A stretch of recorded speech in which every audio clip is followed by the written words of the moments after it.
Short break. The French translation will begin a bit later, so if you hear it, wait. La traduction en français commence en retard. Good evening, and I'm so happy to be here. This is the first time for me speaking in front of you at a stage. This is the age of me be passively being here is over. And there is a part 0 of this presentation, and this is about emotion, and this is going to be a kind of emotional part of me. All of the things I'm going to talk about, Wikipedia and so on, wouldn't be possible without the chaos in general, and people from CCC and people organizing these conferences. And when I say Wikipedia wouldn't exist without you, I think that this is not hyperbole. This is an actual statement that I truly believe in. To give you some context, this is me at a earlier Chaos Communication Congress. The building you will see is the BCC in Berlin. And we were fortunate and happy to be part of this conference. This was one of the first meetings of Wikipedians in Germany in person. I mean, we knew each other from RSC and other media, but this is a whole new different game of interacting with people and being in a safe, nurturing space, having great discussions and so on. So thank you for making this whole thing possible and being part of Wikipedia's history. You in person, but also you as an ecosystem and a community of people. Thank you.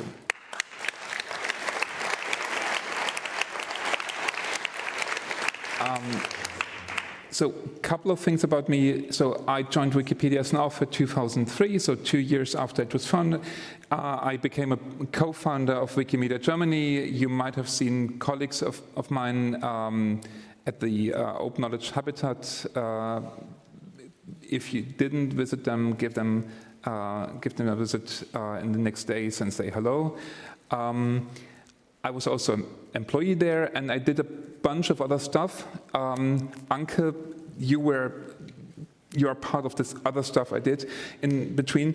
And it's helpful to just mention the fact that I currently work at a tech company, and this tech company is using AI, so take this as a sort of caution, I think. But the presentation is completely unrelated to the daytime work I'm doing. This is me in a private capacity as a Wikipedian. And we can talk about intersections afterwards. I'm happy to do so. So, part 1, this is a story about AI.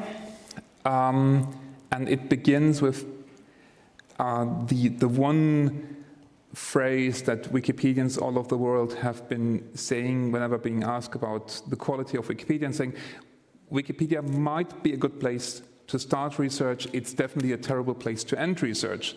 And if we truly believe this statement, then there is a moral obligation of Wikipedians to provide resources to continue research somewhere else. And one of these tools is providing literature and references.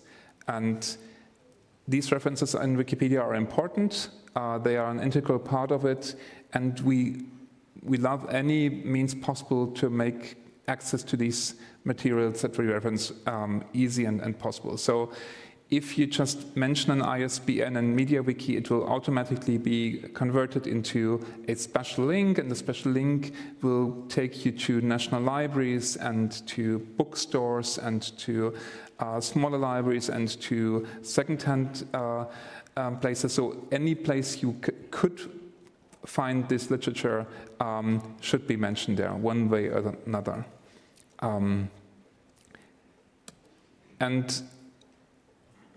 the ISBNs ISBN in general have lots of cool features. There is a hierarchy in there, so the first letter of the first character of the ISBN is going to tell you about the language, and there are different categories of parts that relate to the publisher, but the last digit is a checksum. There are two different formulas for calculating the ISBN 10 and ISBN 13 checksums, but they all boil down to basically the sum of the product of different digits.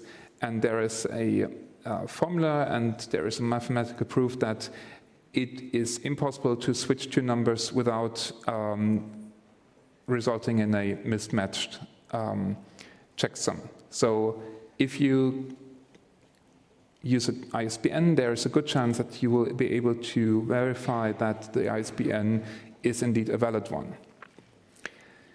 And as part of me playing around with technology, I wrote a checksum checker. So I downloaded the whole content from the German language Wikipedia.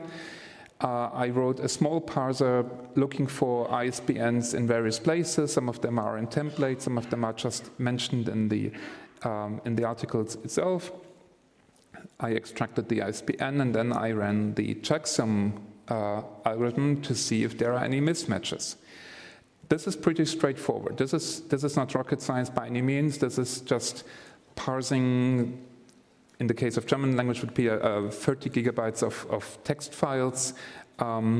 It's something that should have been done earlier, and in some cases it might have been done already by someone else, but I wasn't aware of this work being done. And I started this work with two use cases of things I was hoping to find. The first one is ISBN references with mismatched ISBNs because of any kind of human mistake. So the idea was to find ISBNs where people had inadvertently switched different numbers, or where a 1 had turned into a 2 or a 0 into a 9 or something like this, any kind of honest mistake. And the second category is a bit funny because in the 80s and 90s, many publishers were completely unable to understand the concept of checksums, so they usually just incremented their ISBNs by 1. So the next volume just became +1 and so on. And libraries all over the world are capable of handling these situations. So there, in most library catalogs, there is a special field for saying, well, this ISBN is technically wrong, but it's printed on the book, and if it works like an ISBN and it works, then we're just going to accept this. So if you come across these, usually from the 80s, 90s, wrong ISBNs, they are still going to work in library catalogs and so on. Sometimes you will get an angry remark saying this is a wrong ISBN, but it still works as an ISBN. And Wikipedia has a template. It's in the German language Wikipedia, it's called ISBN falsch, simply saying, yes, technically the ISBN is wrong, but the link is going to work and nothing is happening, preventing you from accessing the content or finding the library in question that has the book or any kind of physical or non-corporeal medium that contains the information you're looking for. What I did find were 3 categories of errors. The first one, I found a couple of them, I corrected them. I found the second category of errors, and I could simply add the template to indicate, yes, it's technically a wrong ISBN, but it's still going to work like one because everybody else is aware of the error. And then I found a third category that I wasn't aware of and I hadn't anticipated, and this gave me quite a headache.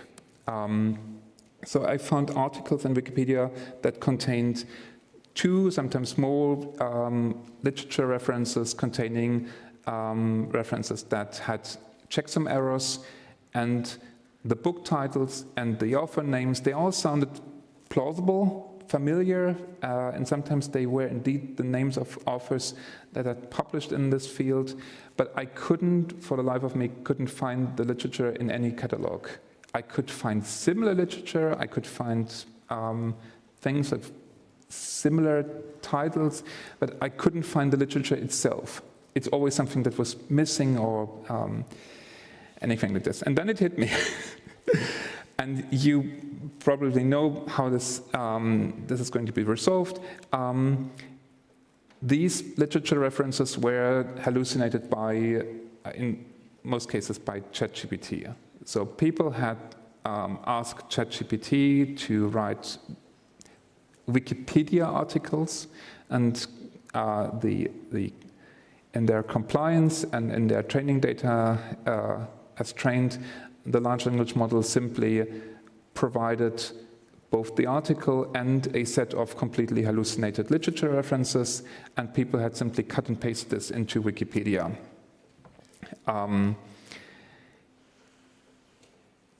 ChatGPT did what it was asked to do, and people thought what they did was the logical next step of dumping the content into Wikipedia. And Wikipedia is not alone in this discovery. So the University Library of Hagen, already in 2023, reported about students asking the librarians to find literature references that matched existing journals, existing issues, but the other information was simply unable to be verified. The International Committee of the Red Cross has issued a strongly worded warning on hallucinated references, because the next thing they encountered when telling people that the literature or the references they are looking for does not exist is they are being accused of hiding the truth. This is a much more unpleasant reaction than the ones I was aware of until then. In most cases, it's simply a waste of time of staff at libraries hunting down literature that doesn't exist. There's a beautiful article about the situation in 404 Media. I can wholly recommend this. And I forgot to include the link, so I failed on the providing references part. And this is the part where this turns from a story about AI into a story about AI and humans. And I would like to remind people that this is, as such, not a new issue we are dealing with. So this is an old XKCD comic making fun or describing a scenario in which circular references are being created. Someone makes up something, puts it in Wikipedia, someone else is copying the information, putting into the stuff into a newspaper article.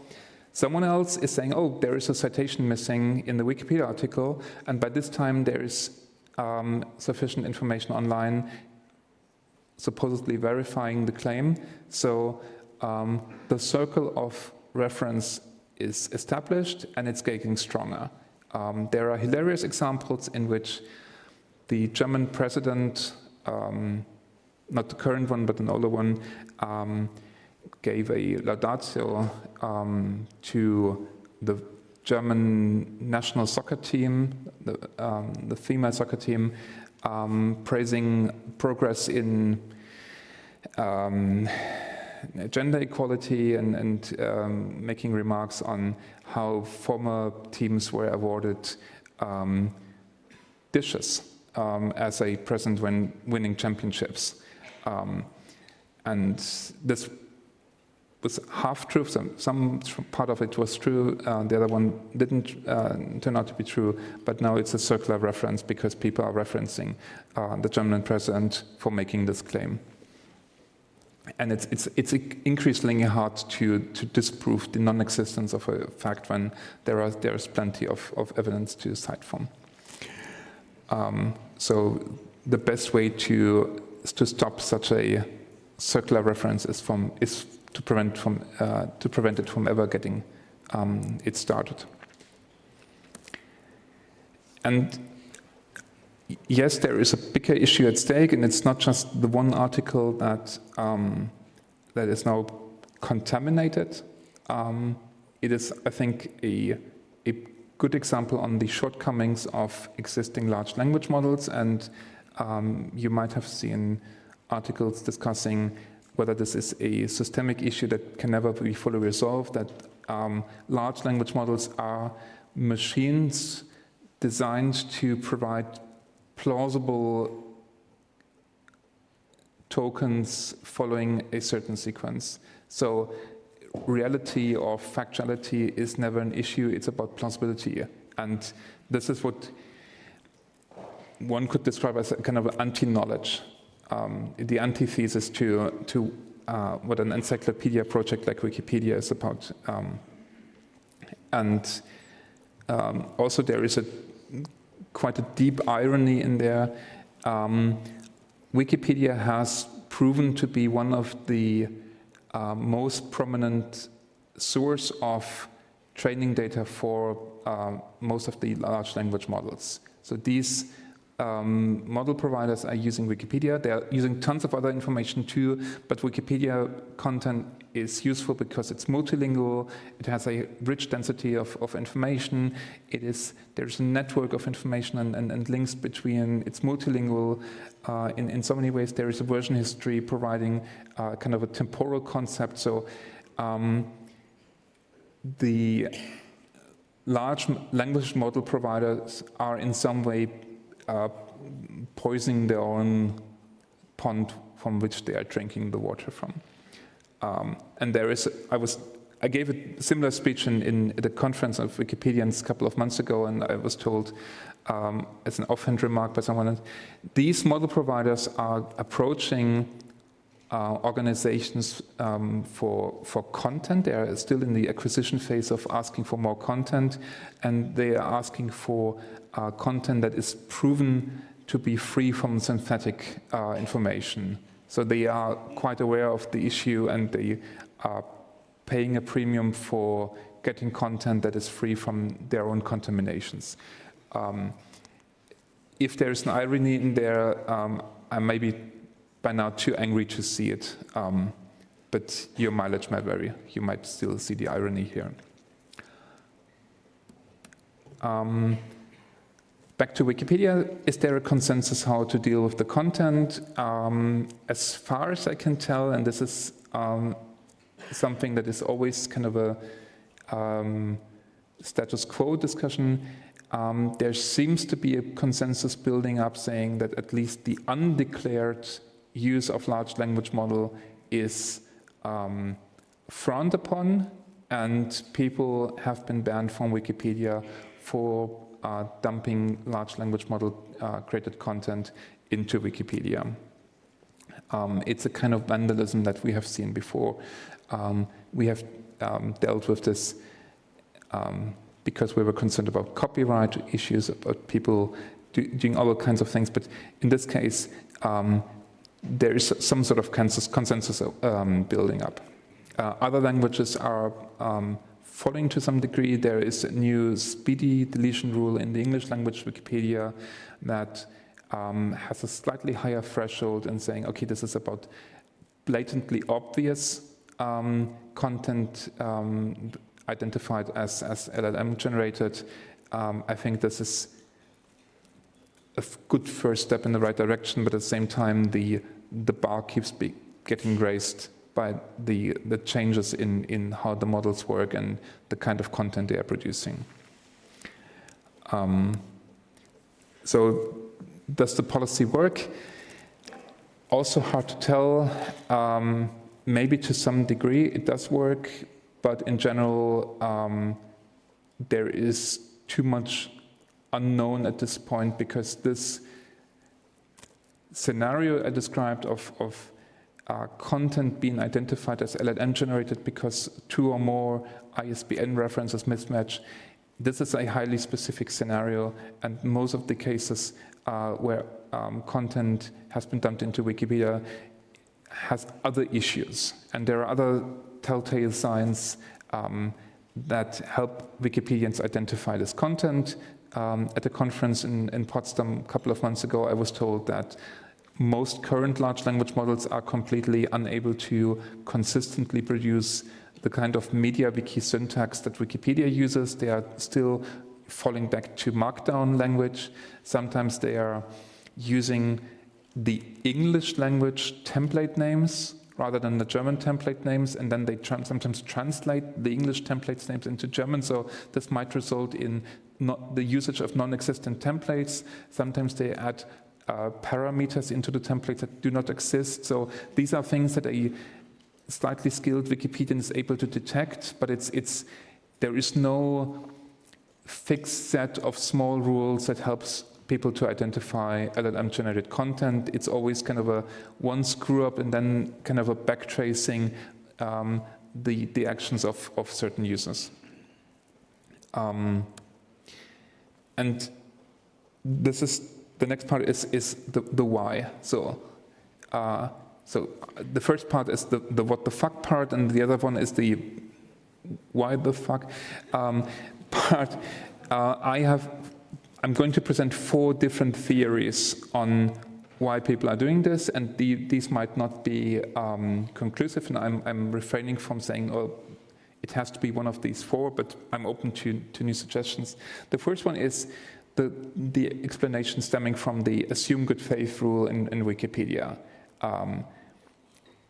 Some people might simply not know what the capabilities and limitations of large language models are, and they are in some state of blissful ignorance, thinking that they are doing something good.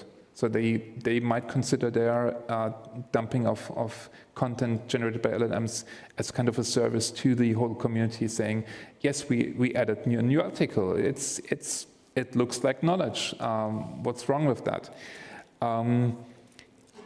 I have yet to find a person qualifying for this kind of explanation. I would like to see one someday. The people I encountered with, the people I talked to, do not fall into this category.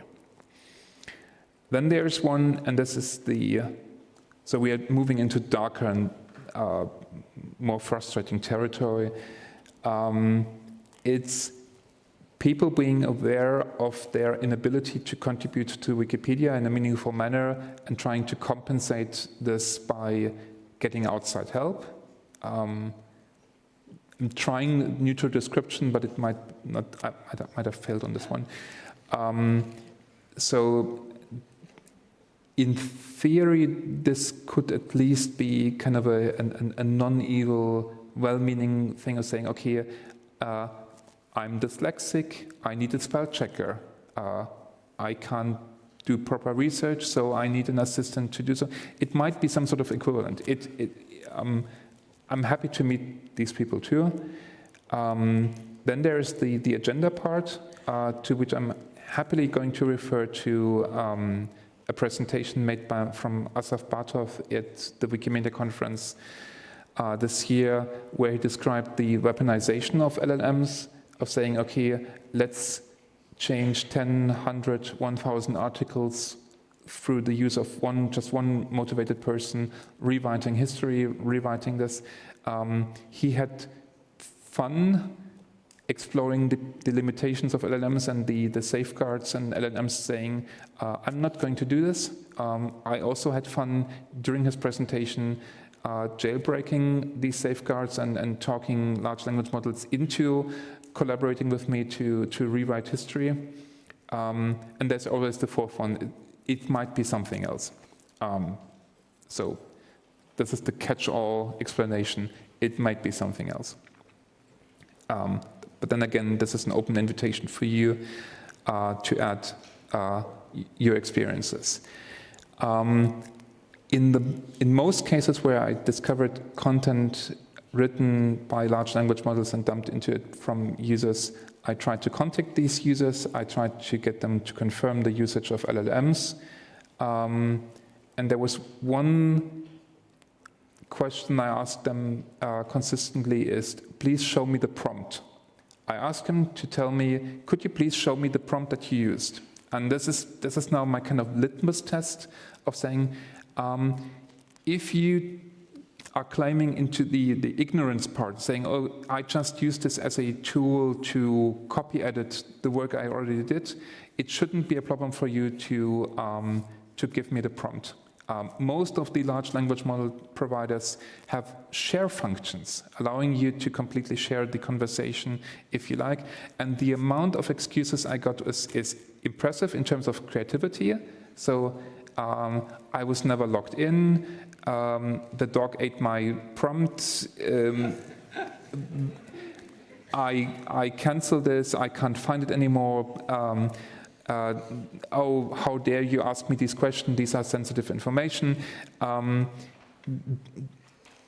This is not a proof that is made to be foolproof in a sense, but this is my personal litmus test of testing whether people are sincere and whether their ignorance is plausible. And this might be the reason why I might sound slightly more frustrated than I usually are when it comes to technology, because I like technology and I like to play with this, and I'm still hoping that things are getting better through some sense of useful technology.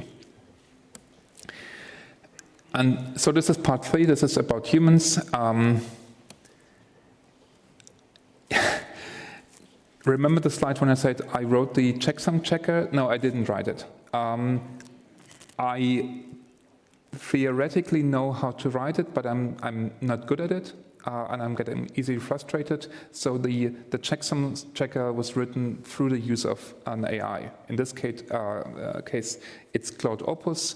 I had so much fun talking to a large language model, providing me with Python and later with a C code to parse Wikipedia content. The source code that was the result of this conversation is released on GitHub. It is openly declared to be a result of large language model use, and I personally think that this is an acceptable use of large language models, but I'm also open to criticism, and there are plenty of avenues how to base this on. At this point, it's not a bold claim to say that AI might not be going away anytime soon.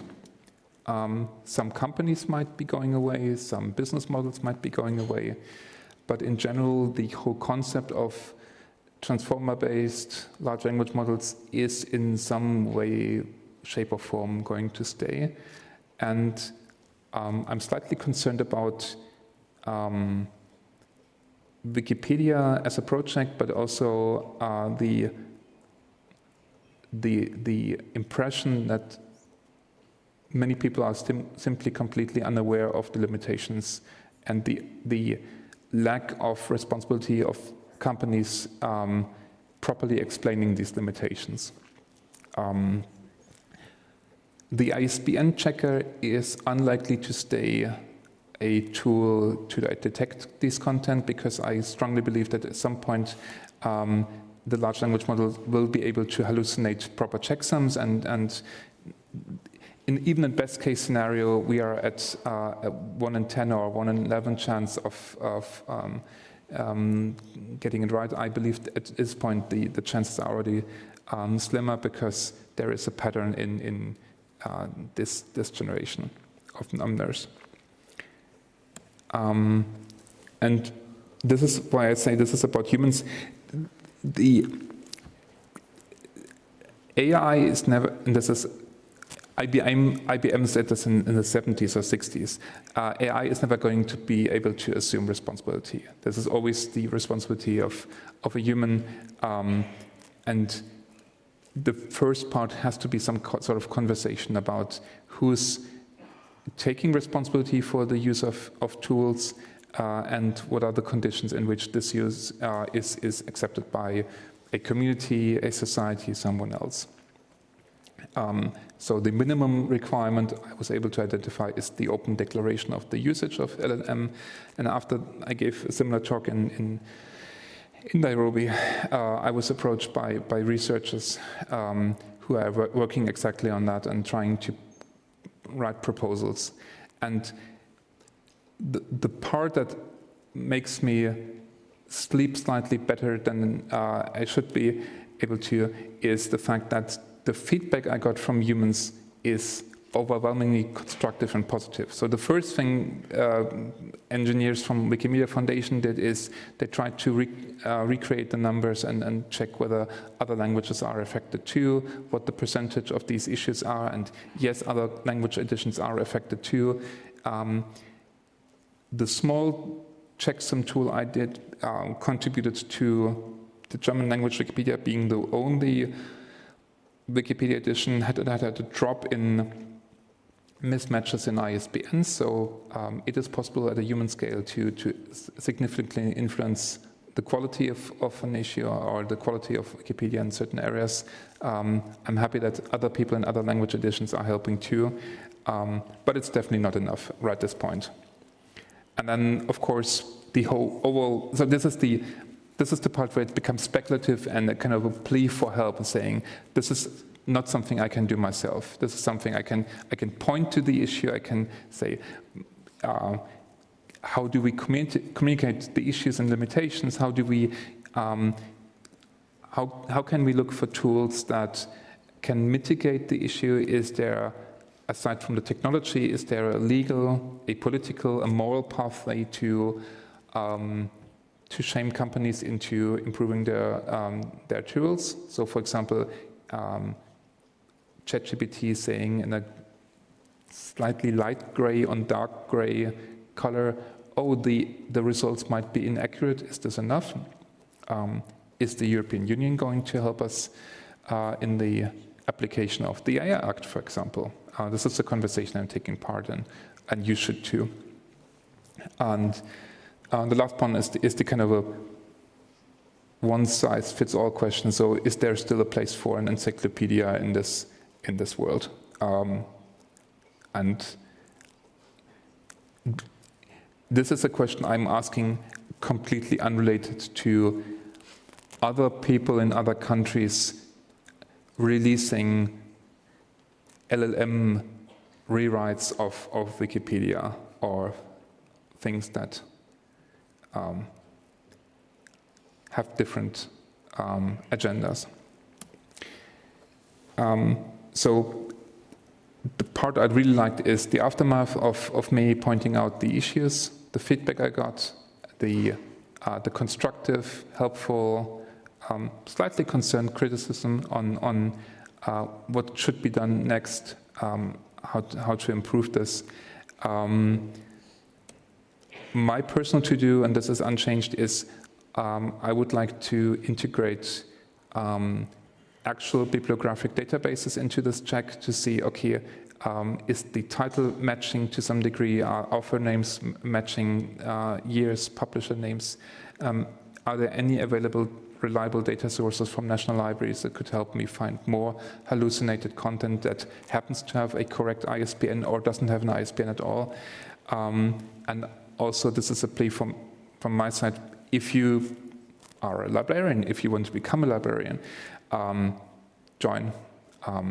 I published the source code, which is, as I said, to a large degree LLM generated at these places. I'm also doing a rewrite into a more flexible tool that does a couple of other tests too. And I'm honestly surprised about the quality of the code that I'm receiving. And this might be possible because I wouldn't be able to recreate it from scratch by myself. I'm pretty sure that this is something that other people feel differently about. At this point, thank you so much for attending this talk. I feel obligated on wishing you a good night after the Q&A session, and also don't forget the 1 to 8 rule, because there are plenty of more interesting talks tomorrow, and you have to be in good shape for that. Thank you so much.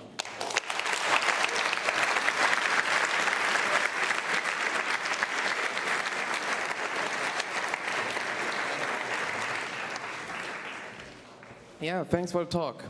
We have time for one question. There. From the internet. From the internet. So the Signal Angel. Okay, there is a question on how can you identify AI-generated content when it doesn't have any obvious errors, like you mentioned, and doesn't it have a risk to flag false positives? Yeah. At this point, I don't feel qualified to positively identify LLM-generated content. There are some telltale signs about the use of adjectives, the certain structures. As I said, there are syntax and template issues.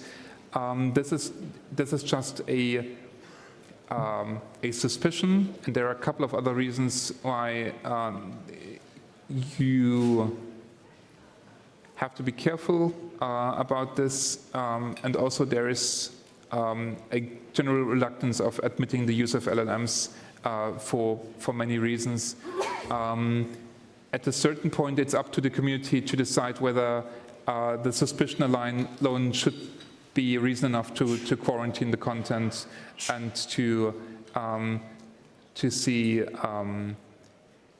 what else should be done.